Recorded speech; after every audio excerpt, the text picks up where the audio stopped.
샬롬, 사랑하는 이글스필드 가족 여러분, 12월 29일 수요일 아침입니다.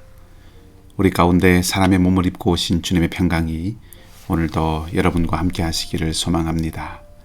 이 시간 함께 묵상할 말씀은 골로새서 3장 12절에서 4장 1절까지의 말씀입니다.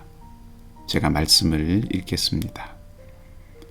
그러므로 너희는 하나님이 택하사 거룩하고 사랑받는 자처럼 긍휼과 자비와 겸손과 온유와 오래 참음을 옷 입고 누가 누구에게 불만이 있거든 서로 용납하여 피차 용서하되 주께서 너희를 용서하신 것 같이 너희도 그리하고 이 모든 것 위에 사랑을 더하라. 이는 온전하게 매는 띠니라. 그리스도의 평강이 너희 마음을 주장하게 하라. 너희는 평강을 위하여 한 몸으로 부르심을 받았나니 너희는 또한 감사하는 자가 되라. 그리스도의 말씀이 너희 속에 풍성히 거하여 모든 지혜로 피차 가르치며 권면하고 시와 찬송과 신령한 노래를 부르며 감사하는 마음으로 하나님을 찬양하고 또 무엇을 하든지 말에나 일에나 다 주 예수의 이름으로 하고 그를 힘입어 하나님 아버지께 감사하라. 아내들아 남편에게 복종하라. 이는 주 안에서 마땅하니라. 남편들아 아내를 사랑하며 괴롭게 하지 말라. 자녀들아 모든 일에 부모에게 순종하라. 이는 주 안에서 기쁘게 하는 것이니라. 아비들아 너희 자녀를 노엽게 하지 말지니 낙심할까 함이라. 종들아 모든 일에 육신의 상전들에게 순종하되 사람을 기쁘게 하는 자와 같이 눈가림만 하지 말고 오직 주를 두려워하여 성실한 마음으로 하라. 무슨 일을 하든지 마음을 다하여 주께 하듯 하고 사람에게 하듯 하지 말라. 이는 기업의 상을 주께 받을 줄 아나니 너희는 주 그리스도를 섬기느니라. 불의를 행하는 자는 불의의 보응을 받으리니 주는 사람을 외모로 취하심이 없느니라. 상전들아 의와 공평을 종들에게 베풀지니 너희에게도 하늘에 상전이 계심을 알지어다. 아멘. 늘 어떻게 살 것인가 하는 문제가 화두와 같이 다가옵니다. 왜냐하면 신앙이 머릿속에만 있는 어떤 사상이나 철학 같은 관념이 아니기 때문이고 생각은 곧 행동으로 표현되어 나타나기 때문이며 믿는 바는 삶의 궤적으로 드러나기 때문입니다. 따라서 신앙과 삶은 결코 떨어질 수 없는 면이며 따라서 어떤 신앙이냐 하는 것은 어떤 삶을 이루느냐 하는 것에 반드시 영향을 미치게 됩니다. 고통 앞에 중립은 없다라는 말을 누군가 했는데 이 말은 우리가 신앙과 삶을 얼마나 진솔하게 연결시키고 있는지를 생각하게 하는 말씀이었고 저는 한 걸음 더 나아가 세상 앞에 유보는 없다 그렇게 말하고 싶습니다.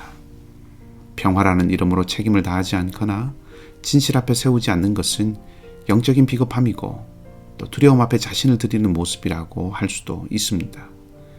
비록 우리 모두가 철저하고 완벽하지는 못하더라도 엄중한 기준과 잣대 앞에서 끊임없이 자신을 성찰하고 바꾸어 나가는 몸부림이 있어야 할 것입니다.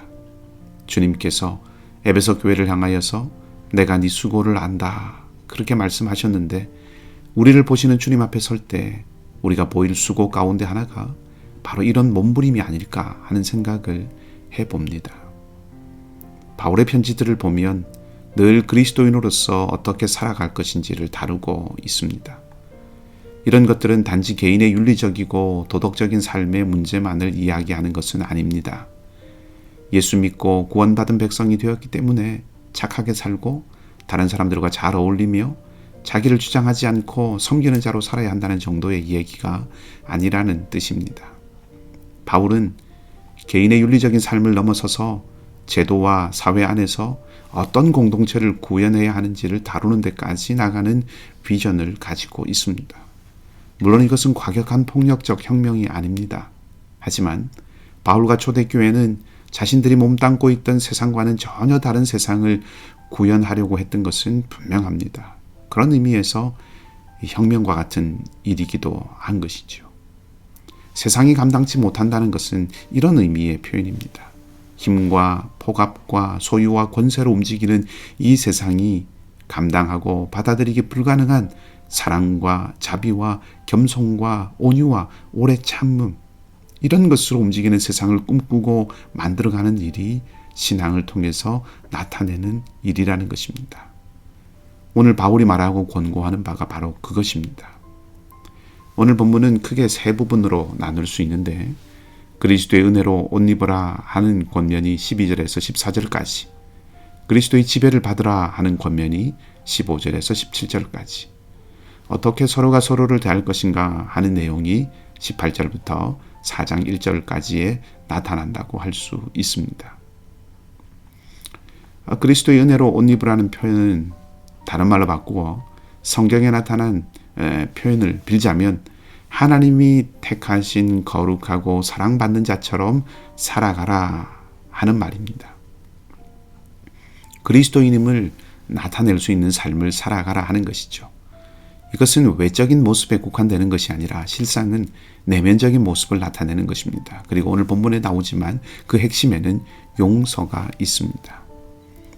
용서에 대해서는 여러 가지 많은 이야기들을 나눌 수 있지만 오늘은 용서는 사람을 잃지 않게 하는 강력한 무기라는 말씀을 드리고 싶습니다.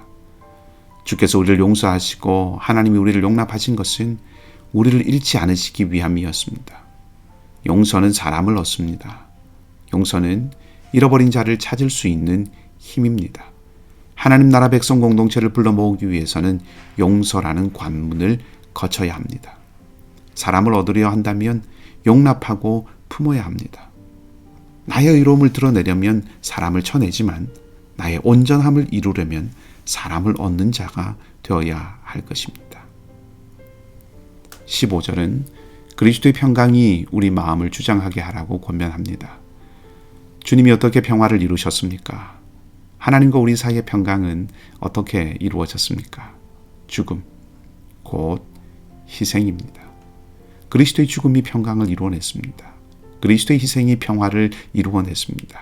그리스도의 평강, 죽음과 희생이 우리 마음을 주장할 때 그 삶은 그리스도가 다스리는 삶이라고 할 수 있습니다. 상대의 비위를 맞추어 주는 것이 평강을 이루는 길은 아닙니다. 그것은 거짓 평화입니다. 저도 그런 경험이 있습니다. 평화를 만든다고 상대의 비위를 맞추다 보면 이도 저도 아닌 사람, 이랬다 저랬다 하는 사람이 되기 십상입니다. 그리스도의 희생은 하나님의 뜻을 이루기 위한 순종이었습니다. 그리스도의 죽음은 하나님의 뜻을 이루기 위한 철저한 자기 비움이었습니다. 그리스도의 평강이 우리를 주장한다면 하나님의 뜻을 이루기 위한 철저한 자기 비움의 삶을 살아가는 것을 선택하는 삶이 되는 것입니다. 마지막으로는 어떻게 관계를 맺을 것인가 하는 부분입니다. 사람과 사람 사이의 사회적인 관계들 속에서 본문에는 많은 관계들이 나오죠. 가정에서의 부부관계, 또 부모와 자녀의 관계, 종과 상전의 관계가 그것인데, 이런 다양한 관계 안에서 고루 적용할 수 있는 원리는 각자의 위치에서 하나님의 눈앞에서 상대를 대해야 한다 하는 것입니다. 굳이 본문에 나오는 실제 표현을 가져온다면 하나님은 행한 대로 보응하시는 분이시고 판단하시는 상전이시다라고 하는 것을 잊지 않고 다른 사람과 관계를 맺어가는 것이죠. 하나님은 외모로 사람을 취하지 않으시는 분, 즉 지위고하, 연령의 많고 적음, 남녀의 성별, 이런 기준으로 사람 사이를 바라보시는 분이 아니라 동일한 하나님의 형상으로 각자의 위치에서 합당함이 무엇인지를 엄격한 잣대로 분별하시는 분이심을 엄중히 말하고 있습니다. 주님은 우리에게 나무는 열매로 안다고 하셨습니다. 엄중하고 누구도 자유롭거나 자신감 넘치는 이야기는 아니겠습니다만은, 그렇다고 해서 무시하고 도전하지 않을 일도 아니라고 저는 믿습니다. 열매는 맺혀져야 하고 어떤 열매이든 삶의 열매는 맺혀질 것입니다. 오늘도 새 사람을 입은 하나님의 백성으로 살아가는 귀한 은혜가 여러분의 삶에 넘치기를 주님의 이름으로 축복합니다. 기도하겠습니다. 하나님 아버지, 또 한 해가 지나갑니다.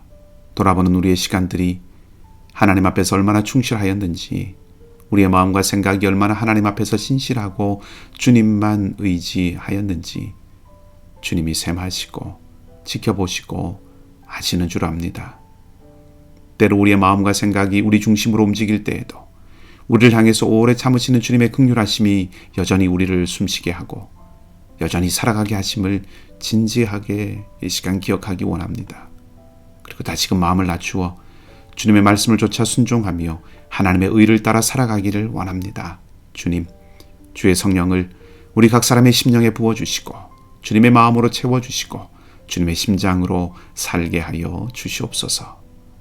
추운 이 계절에 연약한 우리 이웃들과 마음과 몸이 차가운 이들을 기억해 주셔서 위로해 주시고 우리가 주님의 따뜻한 손길이 되기를 원합니다. 주님께서 오늘 하루도 우리와 동행하여 주시고 우리의 하루도 온전히 주님께 맡기고 주님과 동행하는 하루가 되기를 원합니다. 성령 하나님, 우리를 붙드시고 지켜 주시옵소서. 정성덕 권사님, 알렉스 강 성도님, 윤정섭 권사님, 정영선 집사님, 이외에도 많은 연약한 우리 교우들이 있습니다. 하나님 기억하여 주옵시고 주께서 능하신 손으로 붙들어 주셔서 회복과 치유의 은총으로 오늘도 함께하여 주시옵소서. 상록 어르신들과 선교사님들의 사역과 우리 어린 자녀들을 주님께서 기억하시고 붙들어 주시기를 간절히 바라오며 오늘도 우리와 함께하실 좋으신 우리 주님 예수 그리스도 이름으로 기도하옵나이다. 아멘. 말씀을 기억하시고 자유롭게 기도하시고요. 오늘도 믿음으로 살아가는 복된 하루가 되시기를 바랍니다.